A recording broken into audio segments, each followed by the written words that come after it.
नमस्कार मंडळी, झालं का नाश्ता जेवण? तर आमचं काही नाश्ता जेवण झालेलं नाही. मी बनवत आहे स्वयंपाक आणि स्वयंपाकामध्ये मी काय काय बनवत आहे तुम्हाला दाखवते.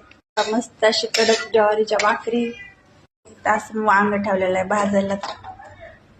तेल लावून असं वांग भाजायला ठेवायचं म्हणजे छान भाजतं. तर चला मस्त असं झणझणीत भरीत बनवाय आणि कोणाकोणाला आवडतं नक्की कमेंट करून सांगा. पहा वांग एकदम असं छान भाजलेलं आहे. असं काळं काढून घ्यायचं, मस्त असा लसूण पेस्ट घ्यायचा, मीठ टाकायचं आहे, तेल असं, जवसाची चटणी, मस्त अशी ज्वारीची भाकरी, कांदा, लोणचं. देवाला दाखवून घेऊया. जेवणामध्ये आहे ज्वारीची भाकरी, जवसाची चटणी, कांदा, आचार आणि वांग्याचं भरीत. तास दुपारचं जेवण आहे. या तुम्ही पण सर्वजण जेवण करायला. आणि आजचा व्हिडिओ कसा वाटला नक्की कमेंट करून सांगा. बाय.